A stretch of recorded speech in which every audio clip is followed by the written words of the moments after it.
You could have said, I don't remember saying that. Scott and Brenda Oakes seem like the typical happy couple. Good jobs, a beautiful home in Boynton Beach, and a brand new baby.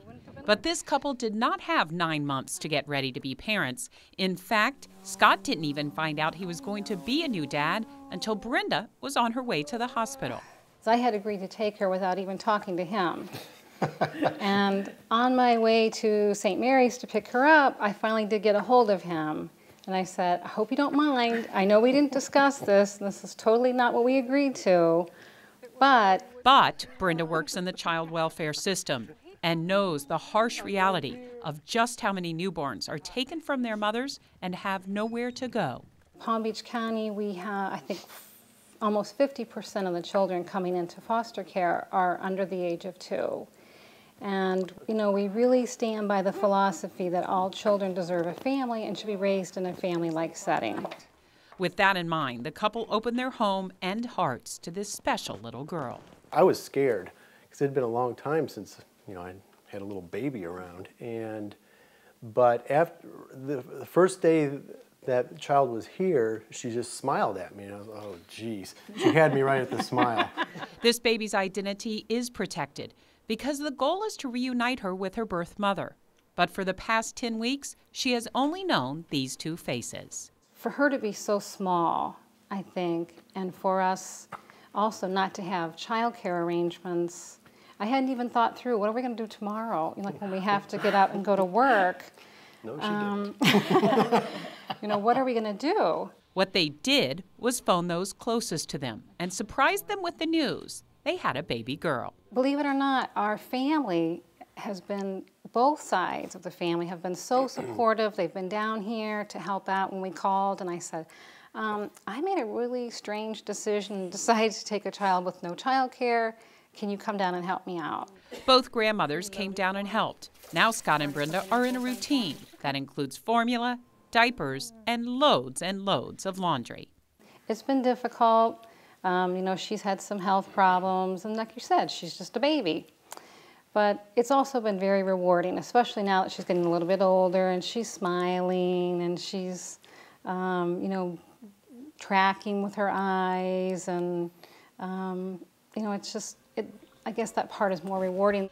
Even though the baby may keep them both up at night, the thought of sending her back to a shelter is what keeps the pair asking, what if?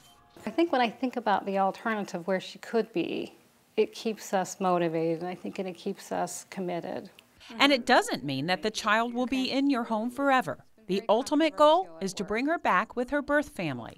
If you're thinking about it, if you're on the fence about it, throw your hat in the ring, you know, give it a try. Again, it's not a lifetime commitment for fostering. There is support from other foster families, case managers, and respite workers. But for Scott, loving this baby has brought another benefit to his life. It's strengthened our relationship, you know, because we're working together on this, and you know, we're both getting up at night, sometimes at the same time, most of the time separate, but you know, it's a team effort, so it's definitely strengthened our relationship. Again, those phone lines are open. Joining me once again is Ron Zykowski, Interim CEO of Child and Family Connections, and welcome Karen Smith, the Executive Director of Foster and Adoptive Parent Association in Palm Beach County. Welcome back. Thank you, Tom. And Karen, let's start. You're kind of the overseer of different foster parents and adoptive parents? Yes, we primarily provide support services. We're a supportive agency for all of the foster parents, adoptive parents in Palm Beach County. Wow, that's a big task. That's a very large task. Last year we served a little over 4,006 individuals just within our office alone. Wow. And the services we supply there. So some of what Lisa in the previous segment was talking about, the services, the support that we're promising people when they call, that's kind of under your umbrella. Yes, that falls under our jurisdiction. We offer emergency bags when children come into care. Many times they'll come in with nothing.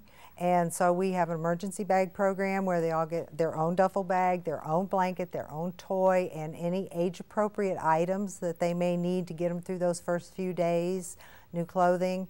We operate a clothing closet that's free of charge for 0 to 18s.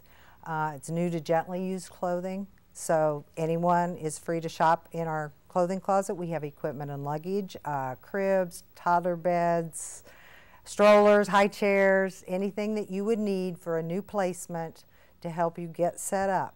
And we should mention, you know, I know when I met Brenda Oaks, they had literally 24 hours. They were going to have a baby, and they didn't have a crib yet. They didn't have a stroller yet. So this is where you kind of step in. Yes, that's exactly the service we provide to any licensed foster parent in Palm Beach County, plus some adopted homes.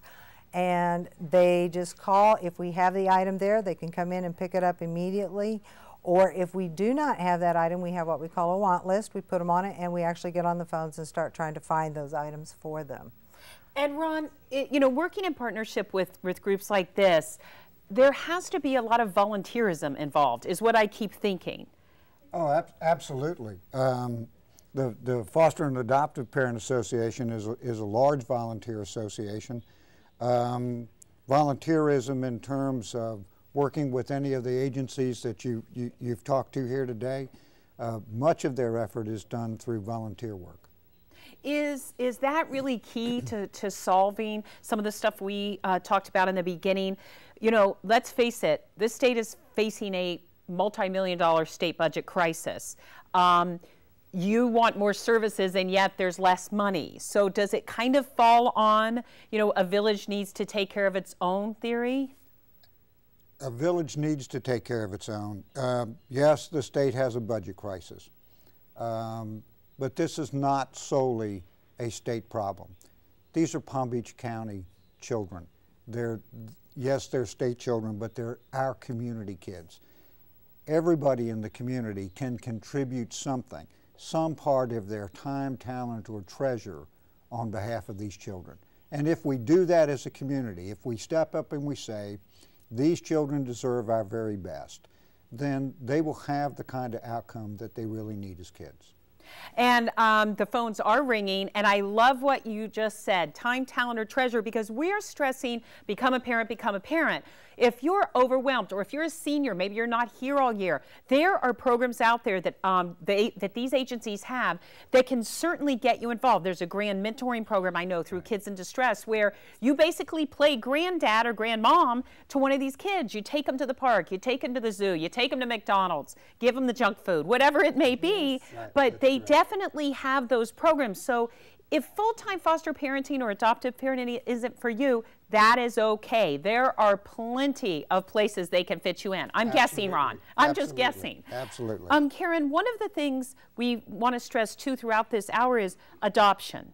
Let's be serious. Fostering is tough, and parents and children go in and out of homes. We found that out over and over again. You know, a child doesn't fit in the sibling setting, so they're pushed to another home, pushed to another home. The real goal is adoption. Is that what your organization thinks as well? Yes, yes, absolutely. And whatever we can do to help facilitate that, to help the agencies, to help Child and Family Connections facilitate those adoptions, we will do. We advocate, we encourage, and we are also dependent upon a lot of volunteers who come in.